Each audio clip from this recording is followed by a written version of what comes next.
Assalamualaikum warahmatullahi wabarakatuh. Sahabat Hal Ataka dimanapun berada, kembali lagi kita di channel Hal Ataka. Semoga semuanya sehat selalu. Tetap bersama saya Imamil Islami dan Prof. Akmal. Sehat, Prof? Alhamdulillah, sehat-sehat. Semangat. Semangat terus. Sahabat Hal Ataka, kita akan membahas tentang Adha, kurban, dan silaturahim. Memang karena momen-momen Adha ini, apalagi nanti sudah selesai potong itu dagingnya banyak itu, Prof. Silaturahim harus dijaga karena kita punya banyak makanan. Tapi kan memang begitu yang diperintahkan Nabi kan, Iya. Prof. Jadi memang makna makan-makan itu nanti akan kita temukan di situ. Sahabat Al-Ataka, kita akan dengarkan penjelasan dari Prof. Akmal. Bagaimana sebenarnya realisasi atau hubungan antara Adha, kurban, dan silaturahim itu tadi. Silakan, Prof. Ya, terima kasih. Assalamualaikum warahmatullahi wabarakatuh. Sahabat Al-Ataka di mana saja berada. Makasih Ustadz Imam. Tema kita kali ini bicara tentang Idul Adha, kurban, dan silaturahim. Ya. Jadi silaturahim bukan hanya dalam konteks Idul Fitri saja, tapi juga Idul Adha. Sebenarnya hari raya yang besar dalam Islam itu adalah Idul Adha. Tetapi disebabkan oleh budaya Islam Indonesia, Idul Adha itu kalah besar dengan Idul Fitri. Apalagi kalau Idul Fitri ini ada mudiknya itu. Dan saya sudah merasakan mudik Jakarta-Jogja 19 jam, Jogja-Jakarta baliknya 21 jam. Dan saya bisa merasakan gimana suasana mudik itu. Dan itulah yang membuat peristiwa Idul Fitri di Indonesia itu luar biasa semaraknya. Lebarannya, Ada THR-nya juga, loh. THR-nya, ketupatnya, macam-macam. Tapi dalam konsep Islam, sebenarnya yang besar itu Idul Adha. Kalau dalam satu tahun ada 5 hari kita yang diharamkan berpuasa, Idul Fitri itu cuma 1 hari. Pada 1 Syawal, itu haram berpuasa. Tapi Idul Adha itu ada 4 hari diharamkan berpuasa. Pertama Idul Adha, kedua Tasyrik, hari raya Tasyrik.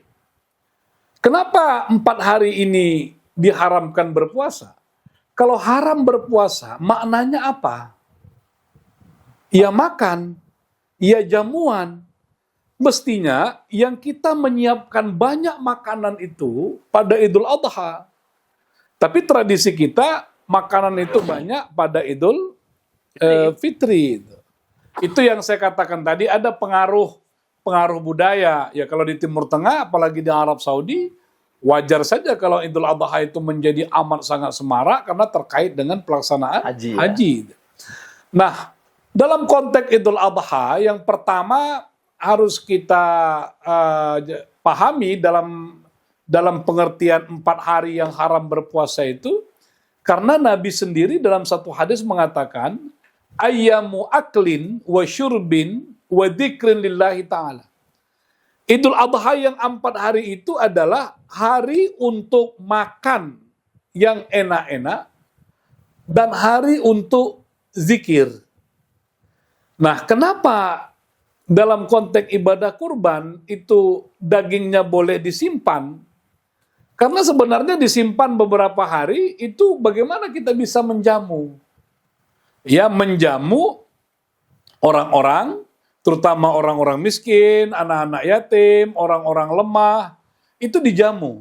Saya membayangkan tradisi yang penting untuk dilakukan atau dimunculkan, karena memunculkan tradisi itu sulit, tapi begitu dia muncul, menghapusnya juga sulit. Bagaimana orang dari satu kampung, dari satu tempat ke tempat yang lain, selama 4 hari itu dia berkunjung, lalu datang ke rumah itu, lalu bertakbir, Allahu Akbar, Allahu Akbar, Allahu Akbar. Setelah bertakbir lalu makan, bincang-bincang, jalan lagi ke tempat lain. Nah, itu sebenarnya. Namun di Indonesia atau di Sumatera Utara misalnya, kalau Idul Adha itu kuihnya ya paling-paling lontong ada gitu. Adalah 1 hari itu aja. Iya, selain itu nggak ada lagi. Nggak ada kacang tojin, nggak ada kue bawang, nggak ada wajib Bandung, ya kue-kue lama ya, kembang loyang itu. Yang baru-baru Allah alam lah. Nah ini yang membuat itu berbeda. Nah, itu satu hal yang ingin saya katakan, betapa budaya itu mempengaruhi cara kita menerjemahkan agama. Nah, Idul Adha itu, atau sering disebut dengan Idul Korban, itu memang hari raya yang disebabkan dua peristiwa besar. Pertama, pelaksanaan ibadah haji. Idul Adha itu 10 Zulhijjah. 9 itu Arafah, puncak haji. Setelah orang dari Arafah lalu dia ke Muzdalifah, dari Muzdalifah dia ke Mina, dari Mina dia melontar jamarat, Jomrah Aqabah, lalu selesai melontar Jomrah Aqabah, hajinya selesai.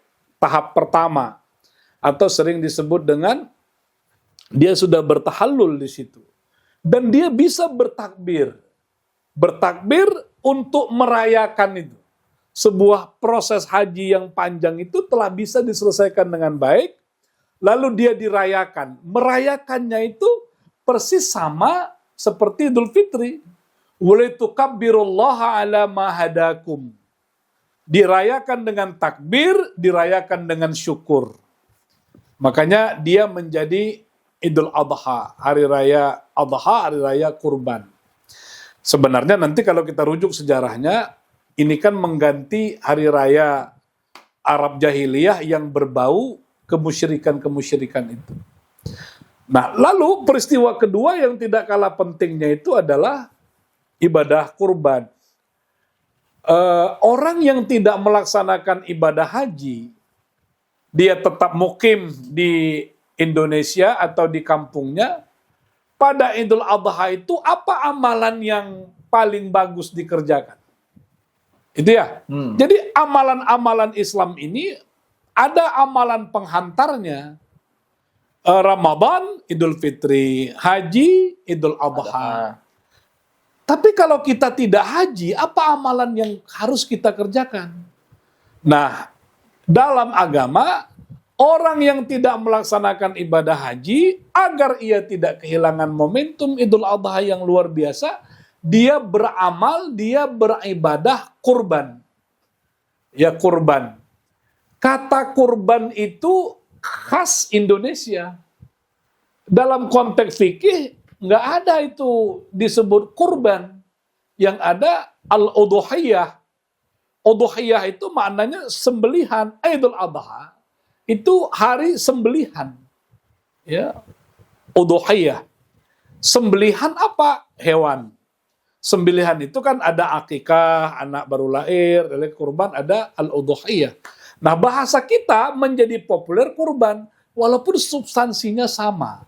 Dikatakan kurban, kita menyembelih hewan, kambing atau lembu, sebagai media untuk mendekatkan diri kepada Allah Subhanahu wa Ta'ala. Itu sebenarnya makna ibadah kurban, walaupun nanti dirujuk sejarahnya balik lagi ke peristiwa Nabi Ibrahim dengan Nabi Ismail. Jadi itulah kenapa Idul Adha ini menjadi penting bagi orang yang haji. Dia melaksanakan haji, dia mendapatkan fadilah, keutamaan, pahala, keberlimpahan yang luar biasa. Bagi kita yang tidak melaksanakan ibadah haji, apa yang ibadah kita kerjakan? Kurban. Tuh. Jadi kurban itu, Prof, di masyarakat malah jadinya muncul begini, Prof. Kan tadi kita bilang, Prof bilang, kurban itu ya kenapa di hari itu diharamkan berpuasa? Karena memang untuk ya maknanya kan kita harus ada jamuan, makan gitu kan. Nah, masyarakat akhirnya tabu menggunakan daging kurban itu. Mereka menganggap begini, daging kurban itu disimpan hanya untuk makan sendiri. Bukan untuk dirayakan, terus dimakan sama-sama. Malah yang muncul di masyarakat itu nanti kasihan itu orang-orang yang nggak bisa kurban. Jadi gitu-gitu, Bro. Iya. Nah, kalau kita lihat bagaimana ibadah kurban itu ya. Pertama, cara pembagian ibadah daging kurban itu kan as-sulus. Sepertiga untuk orang yang berkurban, sepertiga untuk dihadiahkan, ya, sepertiga untuk fakir miskin. Kalau lembu, berapa satu ekor lembu, berapa kilo dagingnya? 70 lah misalnya. Ya, kita katakanlah misalnya dagingnya saja 90. 30 kilo untuk orang yang berkurban, 30 kilo untuk dibagi, ya, itu dibagi itu relatif fleksibel lah. Maka banyak orang mengatakan 2/3-nya ya sudah, itulah untuk fakir miskin, oke saja. Tapi sebenarnya kurban itu juga memperhatikan ada orang-orang di sekitar kita, ya dia tidak miskin, dia cukup gitu, tapi tidak berkurban, ya itu diberi daging kurban. Tetangga-tetangga, kalau fakir miskin itu memang dia didasarkan karena dia fakir dan miskin.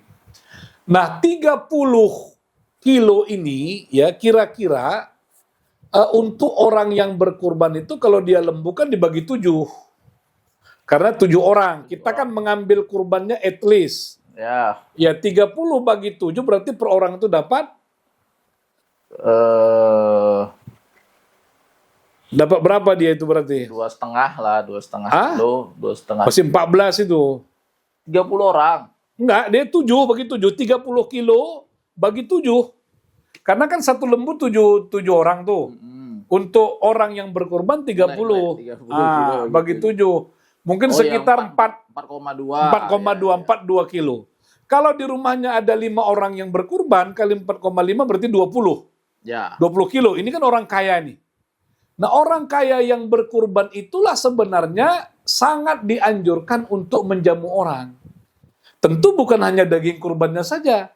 Dia bisa menyiapkan makanan-makanan lain yang bervariasi, yang lezat-lezat, lalu diundang orang ke rumah, bertakbir, berzikir, lalu makanlah. Ada 4 hari yang disiapkan. Dengan cara itulah terbangun silaturahim, terbangun kekompakan, terbangun soliditas, terbangun keseimbangan, karena memang orang kaya menjadikan Idul Adha sebagai momentum untuk menjamu orang. Dan jamuan itu kan sesuatu amal ibadah yang hebat. Nah, kenapa ada surah Al-Maidah? Al-Maidah itu apa maknanya? Jamuan. Maidatur Rahman itu jamuan Allah Subhanahu wa taala. Walaupun jamuan Allah ini tafsirnya banyak, ya. Ada yang mengatakan ayat-ayat Allah itu adalah jamuan Allah yang kita santap dengan penuh kebahagiaan. Memberi makan orang-orang miskin, orang-orang susah, anak-anak yatim, menjamu mereka itu amal yang hebat, amal yang sangat sangat penting. Kenapa? Di dalamnya berkumpul beberapa fadilah. Ada idkhalus surur, memasukkan rasa bahagia, ada nilai silaturahimnya, ada nilai kasih sayangnya, di mana orang-orang yang kaya menunjukkan kasih sayangnya kepada orang-orang yang susah, itu ya. Nah, banyak sekali. Maka Nabi bilang, ya itu tadi, ayyamu aklin wa syurbin wa dzikrillahi ta'ala. Gunakanlah Idul Adha itu hari untuk menjamu. Tapi kita, model Idul Adha kita persis kayak orang Timur Tengah melaksanakan Idul Fitri. Orang Timur Tengah Idul Fitri itu selesai sholat Idul Fitri, mereka kembali ke rumahnya. Ada yang terbang ke Asia, ke Bali, kemana-mana, ke negara lain, mereka rekreasi. Kenapa nggak ada memaafkan di sana? Karena tradisinya tidak seperti itu. Tapi orang Saudi, orang-orang Timur Tengah itu punya tradisi, Ramadan itu mereka memang menggunakannya untuk silaturahim tadi. Mengunjungi orang tua, saudara, nanti Idul Fitrinya selesai. Nah, budaya kita tidak begitu. Jadi kalau saya ditanya, gimana merubah budaya Indonesia? Ya tentu berat, nggak mungkin. Tapi kalau itu mau diubah, maka sejak 1 Ramadan, orang Indonesia ini, hari pertama Ramadan, dia buka puasa di rumahnya. 2 Ramadan di rumah orang tuanya. 3 Ramadan di rumah mertuanya. 4 Ramadan di rumah abang-abangnya. Selesailah Ramadan itu silaturahimnya. Idul Fitri, selesai sholat Idul Fitri, ya sudah pulang. Ya mau tidur-tidur, mau ke perapat-perapat, mau ke Brastagi, udah selesai. Itu sebenarnya. Nah, Idul Adha inilah jadi momentum kita banyak masak, kita banyak menyiapkan makanan, undanglah orang. Orang-orang yang perutnya kebanyakan, ya dia kalau 1 bulan, dia 20 hari itu kelaparan. 10 hari yang dia makan. Undanglah itu. berikanlah mereka kesempatan menyantap makanan apapun yang mereka ingin santap. Karena kita jamu. Itu sebenarnya kenapa sampai 4 hari dilarang berpuasa. Nah, itu pentingnya jamuan tadi, dan tidak mesti daging kurban itu yang dipakai. Tapi kalau daging kurban itu yang mau dihidangkan, tidak kalah baiknya juga, sangat bagus. Dan jadi begini, saya selalu mengatakan sebenarnya Ustadz Imam kepada para jamaah, kita ini sudah terperangkap. Seolah-olah ibadah kurban itu satu orang satu bagian dari satu ekor lembu itu. Nah, kurban itu berapa? Kalau ditanya banyak orang, kurban itu berapa sih uangnya? Semua orang akan jawab 2.300.000, 2.500.000. Itulah biaya kurban itu. Seolah-olah itulah kurban. Bukan. Nah, kurban itu kalau kita nanti baca fikih kontemporer yang sederhana saja, misalnya Said Sabiq, itu ternyata ada kurban yang saya menggunakan istilah minimalis. Minimalisnya kurban itu satu ekor kambing yang tidak bisa dibagi-bagi. Tapi satu ekor kambing ini adalah kurban untuk satu keluarga. Maka kekeliruan kedua itu ketika dipahami, kurban itu personal. Padahal tidak. Kurban itu kolektif di keluarga. Ketika seorang ayah bertanya kepada istrinya, bagaimana kekuatan finansial mereka tahun ini untuk ibadah kurban? Istrinya bilang, bang, kita punya tabungan ada 50 juta. Kalau 50 juta itu berapa berkurbannya? Kalau mereka keluarkan 50 juta, 2 kali 7, 14, kira-kira 15, 16 juta untuk satu ekor lembu, sisa uangnya mengganggu enggak? Enggak, ya udah, mereka bisa berkorban satu ekor lembu. Walaupun keluarganya itu isinya 4 orang. Enggak mesti dipaskan 7. Yang 7 itu bunyi kalimatnya dalam fikih Said Sabiq, waya juzut tasyrik, ya, boleh berserikat, boleh kumpul-kumpul, boleh tek-tekan. Untuk satu ekor lembu 7 orang. Nggak boleh 8. Apalagi 9. Tapi boleh 3, boleh 5. Silakan saja. Tapi 7 itu nggak boleh dilampaui, kurang boleh. Itulah yang kurban minimalis itu satu bagian itu. Siapa yang minimalis kurbannya cuma 2 juta sekian? Kalaulah dia punya keterbatasan finansial. Kalau dia punya banyak duit, ya dia kurban sebanyak-banyaknya nggak apa-apa. Dia satu orang boleh nggak 5 ekor kambing untuk dirinya sendiri? Silakan saja. Tapi minimalnya 1 ekor kambing. Nggak boleh kurban itu 1 ekor ayam. Walaupun kita katakan, loh kenapa nggak boleh itu kan kurban? Iya, tapi kalau kurban dalam konteks Idul Adha, nggak boleh 1 ekor ayam. Karena ketentuannya minimalisnya itu adalah 1 ekor kambing. Tapi kalau dia mau bersedekah, dia bilang dia berkurban 1 ekor ayam untuk jamu orang, ya silakan aja. Karena tidak terkait dengan Idul Adha. Jadi Prof, kalau mana yang lebih afdol, kan di masyarakat akhirnya berkembang begini. Aku kurban tapi aku mau motong sendiri, kata dia. Mau motong sendiri, dia juga yang mau.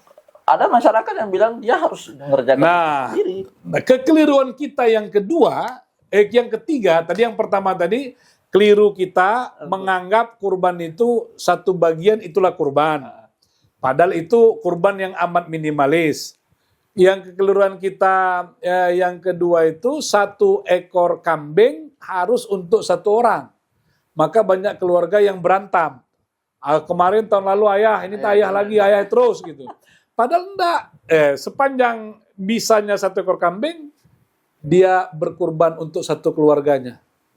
Kalau istilahnya bahasa Nabi itu, hada'ani wa'an ummati. Nabi itu pernah berkurban untuk dirinya dan untuk umatnya yang belum bisa berkurban. Kekeliruan kita yang ketiga, kurban ini sama kayak zakat. No, enggak. Kalau zakat, ada amilnya disebut Quran. Kalau kurban, enggak ada amilnya. Lalu kenapa orang bentuk panitia? Nah, ini harus hati-hati. Kurban yang terbaik itu adalah kurban yang disembelih sendiri oleh pelakunya. Itu yang paling afdol.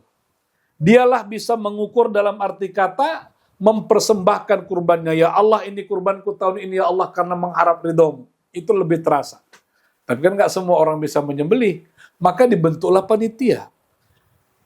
Panitia ini tidak amil, bukan amil. Maka harus hati-hati dengan panitia.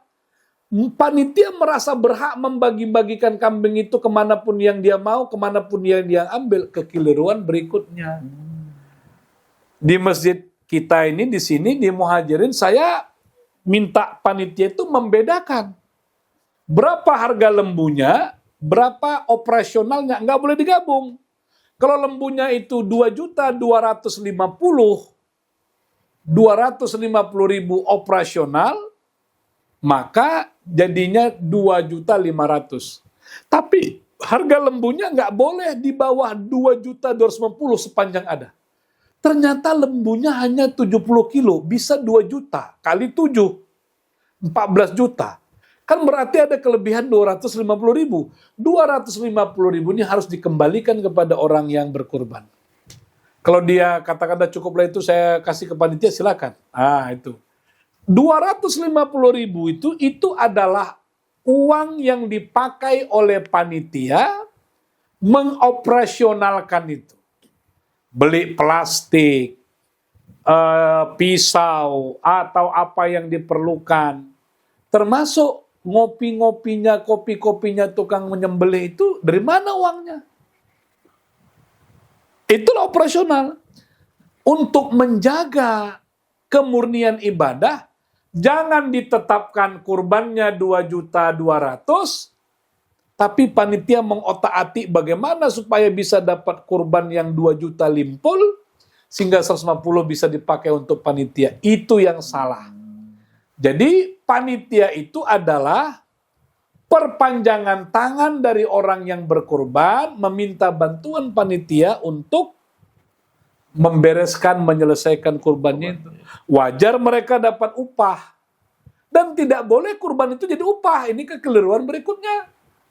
Oh, karena wak itu tukang potong, di bagiannya 1. Iya, sebagai upah dikailin, nggak ada bagian kurban untuk upah. Itu nggak ada. Tapi kalau kita kasih orang miskin 2 bungkus, silakan aja. Lah, tapi kalau kita katakan inilah bayaran upah atau karena dia upah diberi lebih, itu nggak boleh. Karena upah dia itu dibebaskan dan orang yang berkurban harus membayar itu. Tapi di masyarakat tuh banyak sekali banyak kekeliruannya. Kekeliruan itu ya, termasuk kalau kepala untuk yang tukang potong. Iya itu. Kalau kulit dia itu semua ada di aturan fikih. Tidak ada yang boleh dijual. Itu prinsip dasar dari kurban.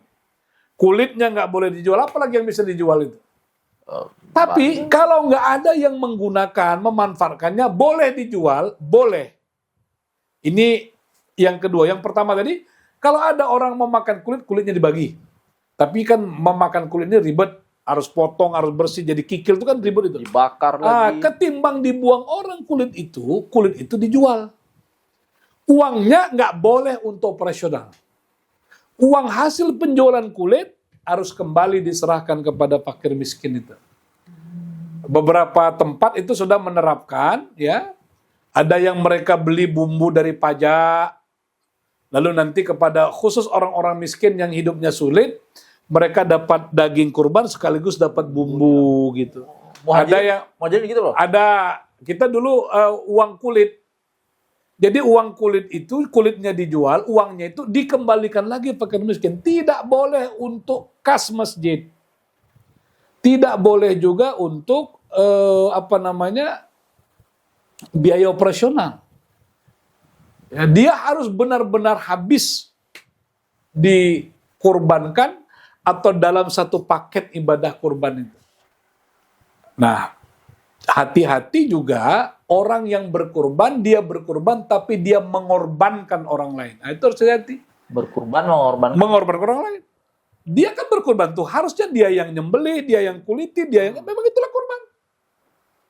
Tapi karena ada panitianya di masjid, dibawalah panitia di masjid. Jangan panitia ini bekerja untuk kurbannya, tapi panitia ini telantar. Minumnya nggak jelas, rokoknya nggak jelas, plastik beli sendiri. Itu kurbannya berarti nggak sempurna. Iya, Bagi orang yang mampu, sebenarnya mampu bukan hanya beli kambing, beli lembunya, tapi dia mampu menyelenggarakan ibadah kurban itu menjadi baik. wah, itu yang harus diperbaiki di masyarakat. Itu masalahnya sampai ke kampung imam juga itu. Kayak gitu. Iya. Jadi akhirnya orang-orang yang berkurban tuh jadinya malas kurban katanya gitu, Bro. Kenapa? Karena panitianya begini, begitu, begitu. Padahal seharusnya memang kita yang menyelenggarakan Iya. itu kan, kita kurban. Kalau sudah tingkah perilaku panitia udah macam-macam lah itu kan, bisa saja terjadi gitu. Tapi kan masyarakat nggak bisa dipahamkan. Maksudnya nggak paham beliau, Prof. Mereka nggak paham bahwasanya memang ya kayak Prof bilang tadi, dia kurban dia juga harus bisa memikirkan panitianya. Jangan dia udah dia kasih aja uang itu, habis itu dia Iya. nggak tahu apa-apa gitu. Dia nggak mikirkan plastik. Harus dihitung. Plastik lagi mahal. Kalau satu lembu itu biaya biaya operasionalnya 1.500.000, berarti 250 ya. 250 per orang, 2.500.000 7 kali 2 juta kali 250. Kira-kira 1.500.000-an lah itu ya. Nah, itulah yang dibagi untuk 7 orang ini, karena satu lembu 7 orang. 200 untuk operasional, itulah yang untuk beli plastik, beli kertas. Dan tidak boleh juga uang masjid dipakai untuk menopang kurban. Itu pernah ada kejadian saya dengar. Jadi untuk beli plastiknya, beli apanya diambil dari kas masjid. Ya nggak boleh. Prinsip kurban sama dengan haji. Kurban itu sunat ya bagi yang mampu mengerjakannya. Haji wajib bagi yang mampu mengerjakannya. Perkataan mampu mengerjakannya, dia berkurban bukan saja dia bisa beli kambingnya, beli lembunya, tapi dia bisa mengolahnya menjadi daging kurban yang siap dibagi-bagikan. Itu dia. Itu sahabat Al-Ataka ini penting. Jadi jangan terjadi perpecahan di masyarakat karena ketidakpahaman begitu. Nah, ya dia di kampung itu juga, Bro. Jadi gunakan uang kas masjid untuk beli plastik, untuk beli tali, untuk beli kopi gitu. Karena memang orang yang berkurbannya nggak mau gitu. Ya pokoknya ini uang kami hanya untuk lembu, untuk kambing gitu. Itu harus diperbaiki sih di masyarakat. Itu yang keliru itu. Keliru. Jadi sahabat Al-Ataka yang punya rezeki dan akan berkurban tahun ini ilmu mahal, ilmu-ilmu yang harus diterapkan dan harus disampaikan kepada masyarakat. Tapi sebelum ditutup, ada satu lagi pesannya, Ustadz Imam. Silakan, Bro. Kurban itu,